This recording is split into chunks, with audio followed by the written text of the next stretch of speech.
In this advanced English lesson, we're looking at useful and common idioms. Useful and common idioms. We're looking at these in 30 minutes. So for each of these, I've got 20 in total. I'm going to explain it to you and give you an example when you might use it. Okay, let's go. So number one, hands down. Oh, this team will win this match hands down. They are much better than the other team.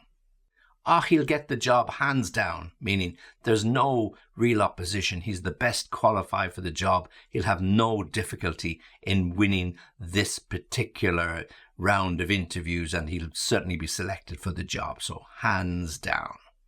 Number two, something will cost an arm and a leg. Well, this is a commonly used idiom, and it means when something is really expensive. Yeah, of course you can buy it, but it's going to cost you an arm and a leg. Of course you can live in the center of the city, but an apartment there is going to cost you an arm and a leg.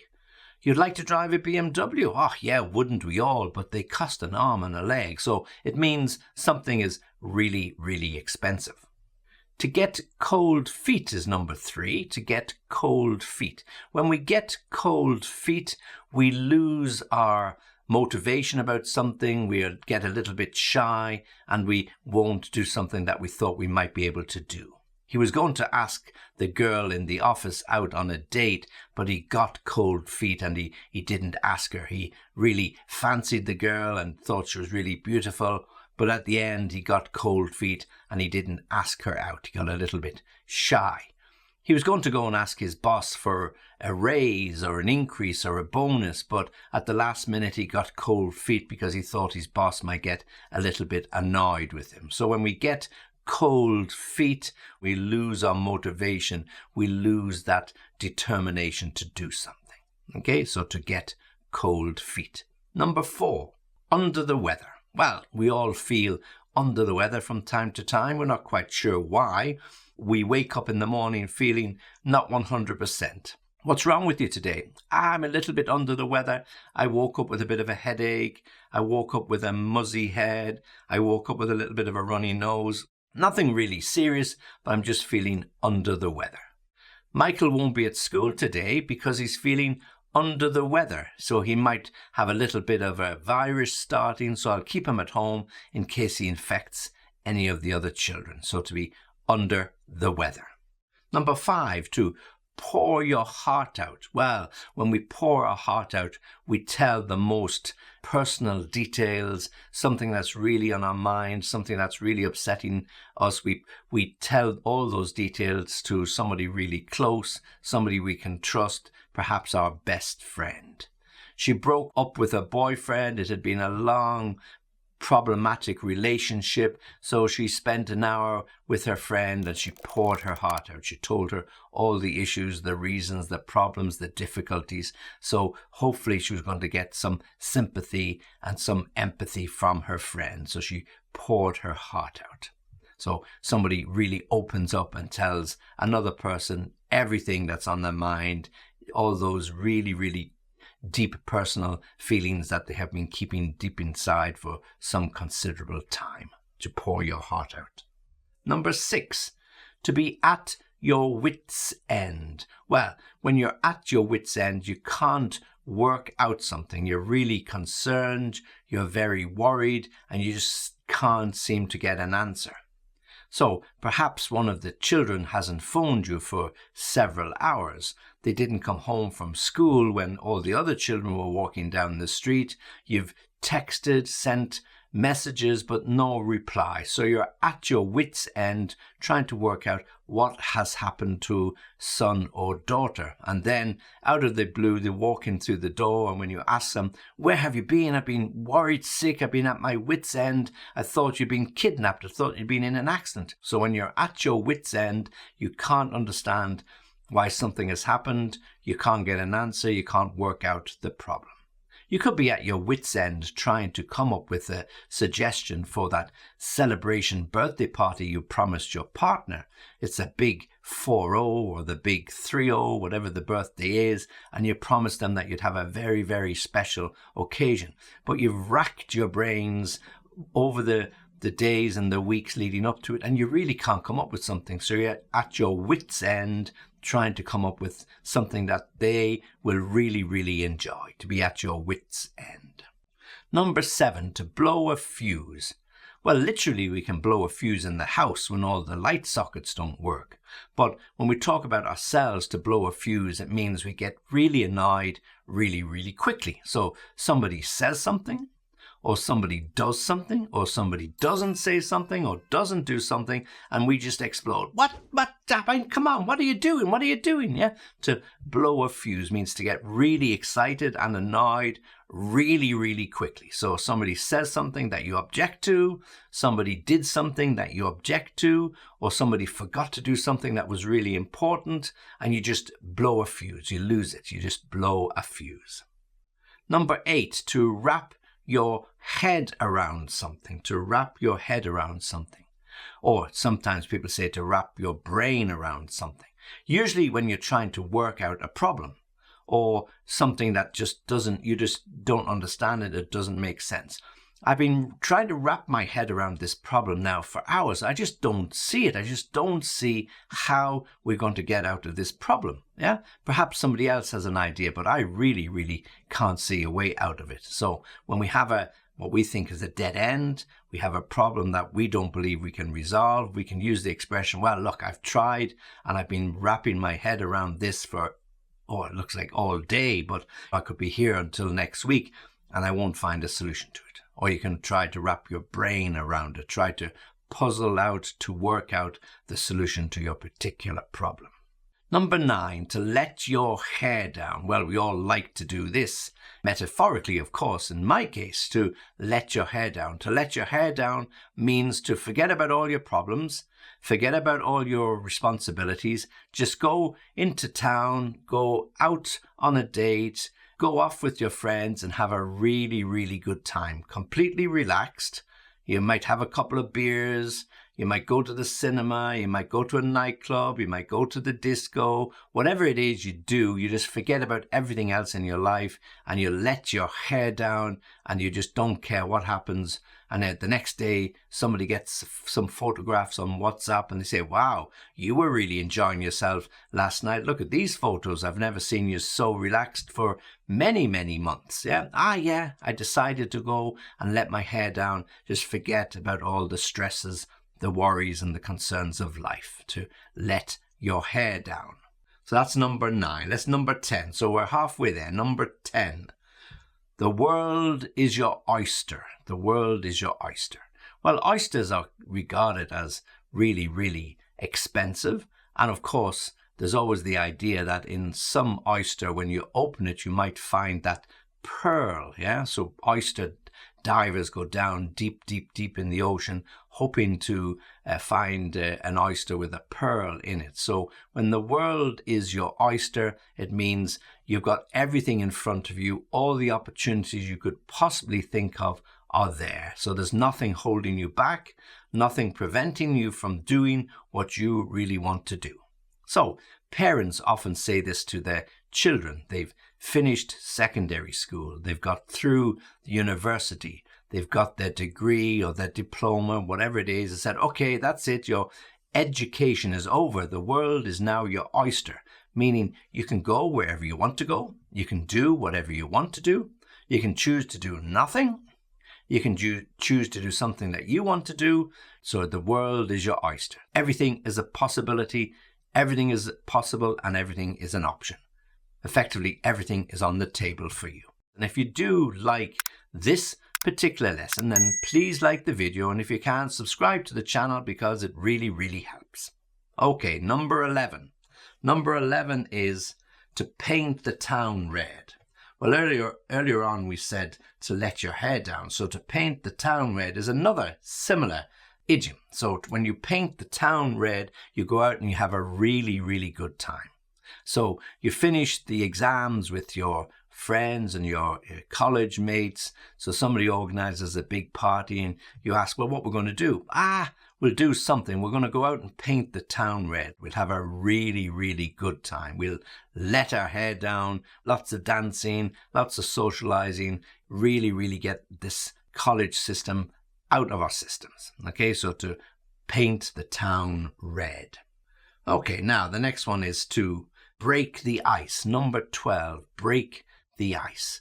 When we meet people for the first time, we're often a little bit shy, a little bit reserved, a little bit embarrassed to say something because we don't know what the people think or we don't know what they're into. Okay, so when we break the ice, we have certain topics that will help to get the conversation started. So it could be a simple conversation about the weather. It could be about how they got to your office today. What was the plane or train journey like? These are conversational topics that will break the ice and make people a little bit relaxed. It's like when you step inside an elevator. There are 10 people there looking at the floor, looking at the ceiling, nobody looking at each other. So when you want to break the ice, you might crack a little joke. You might say something that will help to relax people in some way to break the ice. Number 13, call it a day. When we decide to call it a day, it means that's it. We'll finish now. We'll put away all the documents. We'll close the laptops and we'll go home. Look, we've worked here long enough. You've been here since 8 o'clock this morning. It's just gone 8 now. We're not going to achieve anything else. So we'll just call it a day, meaning stop what we're doing. We'll pick it up from here tomorrow. Okay? So let's call it a day, mean let's end what we're doing and just go home and try and relax. And thanks for all of your hard work.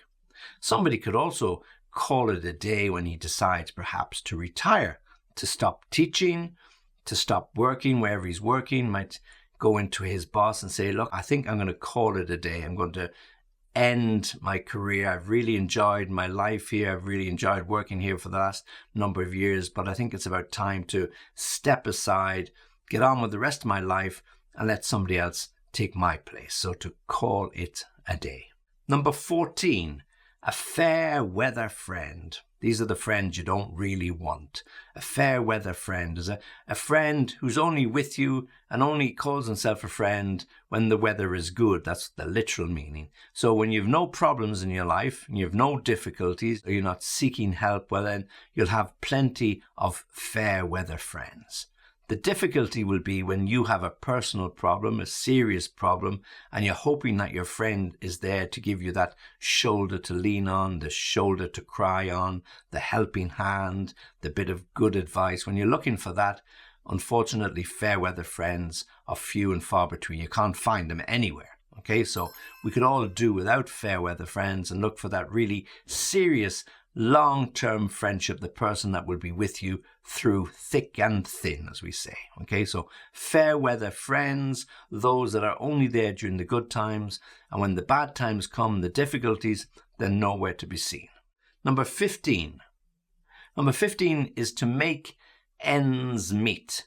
To make ends meet. And to make ends meet is when you struggle at the end of the month to have money to put food on the table, to pay the rent, to pay the mortgage, to pay the fuel, whatever your costs or your outgoings are, at the end of the month, the last 2 or 3 days, you have difficulty making ends meet. I never seem to be able to make ends meet. When I get to the 27th or 28th of each month, I'm always out of money. I have to always borrow some money from somebody because I just don't seem to be able to budget. Now, some people, particularly those on very low incomes from the lower part of society, they struggle continuously. And if they have badly paid jobs or no jobs at all, then the government have to step in with social welfare support and payments that will help those families to make ends meet. So to make ends meet is to try and match your outgoings with the income that's coming in. Number 16. To do something on a shoestring. Well, this is actually the opposite about making ends meet. When you can do something on a shoestring, it means that you can get by on very, very little money. And people are often surprised how well you can cope and how well you can manage on such a low budget. Wow, you're really good. I mean, you managed that project on a shoestring. Many other people would have spent significantly more money and we wouldn't have had such a good time. It's amazing what you can do when you can think about it. Yeah? So I was able to do this or manage this on a shoestring. Now, you can use that in a positive situation, or you can use it negatively and say, oh, I always have to do everything on a shoestring. My boss is so mean, so tight with the money. He never gives me enough money to do this marketing budget, and I'm expected to work miracles. But I manage, and I'm able to do things on a shoestring. I don't know how, but I always seem to manage. So to do something on a shoestring is to do it with very limited means, a very limited amount of money or budget. To jump the gun, that's number 17. So we're getting close to the end. To jump the gun. When we jump the gun, we start something a little bit early. Any of you who are interested in sports, and in particular athletics, will know that in, say, the Olympics or other big athletic events, they used to start the races with a gun, yeah? So you'd hear the gun going off, and then the sprinters would run, and then the race would be over. But if somebody jumps the gun, they get a little early start before the gun actually goes off, then the race is stopped and they have to try and start all over again. So when you jump the gun, you start a little bit too early, okay? So perhaps your boss is talking to you about some super duper plan he has, and he's really going to be excited about this. He's got new ideas for the marketing department for the next year. And you say, okay, look, I'll get onto it straight away. He says, no, don't jump the gun. Wait until I get everything lined up. Wait until I send the memo around. Wait until we have the staff meeting, and then we can start. I don't want anybody jumping the gun and spoiling the fun, or indeed ruining the surprise. So don't jump the gun. Don't go off too early. Number 18, going places. Well, when we say that somebody is going places, we're not talking about anything specific. We mean that the person might be on the fast track. Oh yeah, Mike in accounts, he's really going places. The boss really likes him. He's a really smart guy. He seems to have the boss's favor. The boss likes him. So he's really going places. Means he's set for success. He's on the right career path. Or somebody just might make this wild statement. What are you going to do for the rest of your life? I don't know, but I'm really going places. I can sense it. I've got everything lined up. All I need now is that job, that real critical job. But I'm not in too much of a hurry. I'm going to wait till I get the right job. And when the right job comes along, I will know. But I know I am going places. So nothing specific, but just a general idea that they are on the right path and going in the right direction. Number 19, in the bag. Oh, it's in the bag. Yeah, we've got this one. I can smell it. I can sense it. Yeah. So it might be that your football team is 8, 9 points clear of all the other teams, and there's maybe 7 or 8 games left until the end of the season. But you know, even though it's mathematically possible for them to be overtaken, you believe that they're going to win the championship. So you can say to your friends, yeah, it's in the bag. We are really playing great football at the moment. Okay. Or you could be about to land a really key account for your business. Everything is heading in the right direction. And when you have the next meeting with your boss, you say, yeah, I think it's in the bag. He says he'll sign the contract this week. So really, really waiting for that. And I can't see anything getting in the way. Yeah, I think we can say that this one is safely in the bag. I think we have it. Okay. Now, we have to be very careful, because we should always say, don't count your chickens until they're hatched, because something might happen before the ink is dry or before the contract is signed. So you just have to be very, very careful. But in this case, he believes, and he's told his boss, that this is in the bag. We have it. Okay. And then finally, number 20, okay, as they used to say on the best movies, make my day. Yeah. Clint Eastwood, in one of his famous detective stories, Dirty Harry, make my day, punk. Go ahead. Make my day. Yeah, so when somebody makes your day, they give you some good news, or they do something that's really, really something that will help you, okay? So, wow, that really made my day when the boss came into me and told me that I could have the next week off for all the hard work I'd done. Oh, and the boss told me that I was being promoted and that the promotion would be announced to the rest of the staff in an email that evening. That really made my day. Okay, so yeah, that made my day, when something positive happens, something that you had hoped for, but you weren't so sure, but it does happen. It's good news. So you can say that, yeah, that really made my day.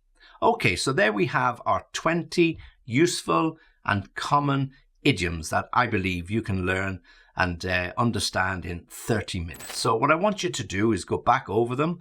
I want you to practice. I want you to understand them, write them down, try to use different examples than I've used, but try to understand how they're used and then use them in your speech, your written English, whatever way you can.